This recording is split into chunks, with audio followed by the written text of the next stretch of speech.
All right, today's video is pretty exciting for me. I get excited about weird things like unique jiu-jitsu techniques. Today's is something that is just not taught anywhere. I don't know why. Closed guard acquisition. The closed guard is one of the best guards, but it's kind of fallen by the wayside in popular jiu-jitsu culture for whatever reason. People are more interested in, leg locks and berimbolo, worm guard type stuff. But the closed guard is immensely powerful, and no one teaches how to get there. You just find yourself in closed guard a lot of time. Maybe you jump to it, maybe someone just goes into your closed guard. But what if you're trying to pursue it actively and get to closed guard because it's the safest guard that there is, which is true. It is the safest guard, next to worm guard, I would say. So in this video, I'm gonna show you a pretty crazy detail. I don't think you'll have ever seen anything like this, how we can actually force our opponent into closed guard. And we do that by separating their knee defense from their elbow. We can separate that, open up the attack, get them in closed guard, lock them in, and then use any of our favorite chokes or sweeps from that position, of which there are many. It is a plentiful and bountiful closed guard experience. And as always, leave a like on the video if you liked this. Leave us a comment of what technique you want to see next.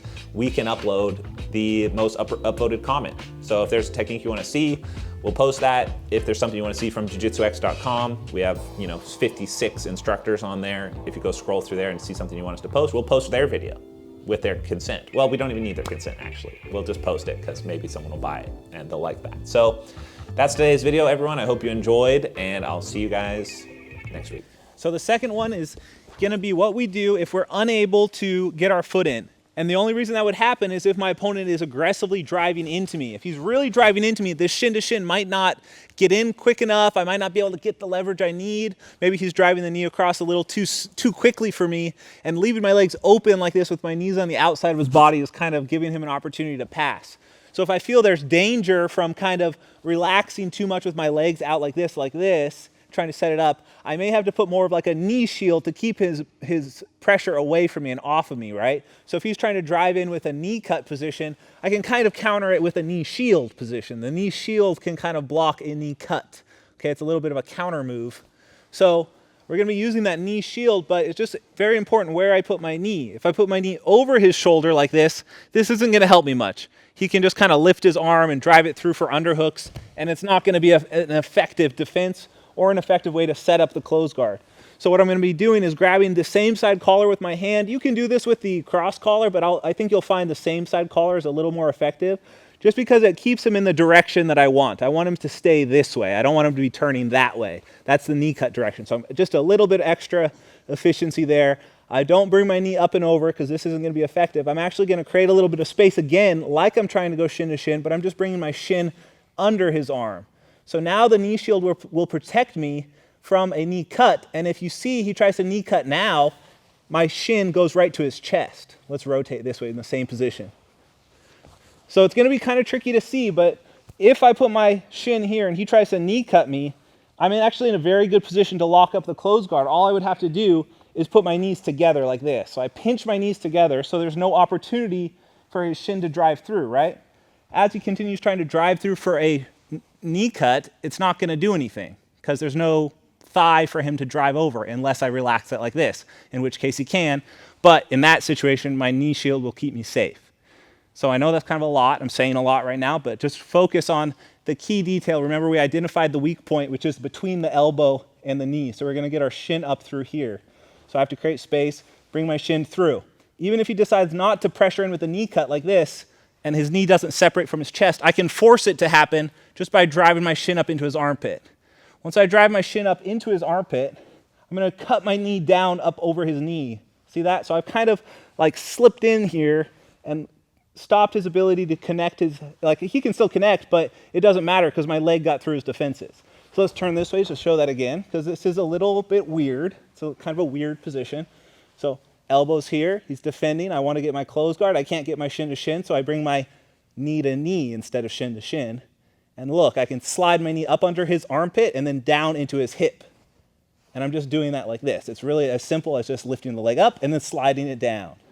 And now I'm in this position where it's kind of like a weird guard looking thing. And I'm just gonna keep my original grips here, and if he drives into me now, he just drives right into my closed guard, okay? Whereas if I do any sort of other guard here trying to get to closed guard, and he has these positions up, and I just try and pull him into closed guard without setting anything up, nothing will happen. This defense is too strong, so I must deal with his defense, which is the knee and the elbow. Shin to shin is the option, or knee to knee. Shin goes up into the armpit and then down into the hip. Knees pinched together to prevent any knee cut. If I relax my knees, he could still knee cut me, even if I got through his defense. And I'm going to have to resort to a defensive posture and frame to stop the guard pass from happening. So here, little shrimp, knee to knee. Armpit down to the hip, and I've turned completely on my side like this. This is going to keep me safe from passes, and it's going to put my knee in the proper position to cut down like this. Whereas you can see if I kept my hips flat and I go knee to knee, nothing really happens. I can't get my leg into the proper position. So I must turn heavily up in the armpit and then down. All with this grip originally. I just wasn't holding on so you guys could see. And then I'm just keeping my knees knocked together here and pulling him in as I extend my legs straight to get him to close guard. Okay? Now, one thing that might happen is as you're trying one of these attacks, I might be able to extend him out with the shin to shin, and he just puts his other knee up, right, as that happens here. In which case, I would have to do another attack on this side, to either shin to shin or knee to knee. So sometimes it requires two, the shin to shin and the knee to knee, one on each side, depending on how they react. So it's not just one and done. Sometimes you got to kind of throw a couple attacks on him.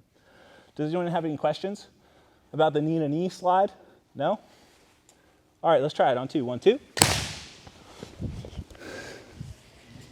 So try and get your knee up into the armpit and then cut it down. See how you're kind of still facing this way? You should kind of end facing the opposite way, yeah, depending on what knee's up. So here, make sure you're connecting your elbow to your knee. So this knee's gonna come across, but you're gonna stay here. The shin's gonna cut up into the armpit, and then, wait, don't, you're getting ahead of yourself. Go down here, pinching the knees together, and now slide through. Yes. You can't skip that last step, otherwise they'll just push you away. Paige, pinch your knee, or pinch your elbow down tight, yeah. Oh, you're... So here, take it nice and slow. So this is perfect, the knee to knee is right, but you have to think about it kind of making a triangle. Your shin's gonna go up into her armpit and then down into her hip. Your knee is gonna be pointed down the whole time. So this part comes up, and then now you connect your knees, put this foot past her hip, and pinch your knees like this. So sometimes in this position, they'll start to try and back away. And by you kind of having this hook, it lets you kind of scoot with her a little bit and not let her get her knee back in front to block the close guard attack. So now from here, pull tight and then extend both legs. And as you extend, her knee will stay on the outside and you'll get to close guard. So all you did was just not cut the knee down and just jump right to close guard, which only would just give her one little half a second chance to get her knee back in. But if you do it that way with 2 steps instead of 1, she won't be able to block it. You guys might seem like I messed up the whole damn thing. Half a thing.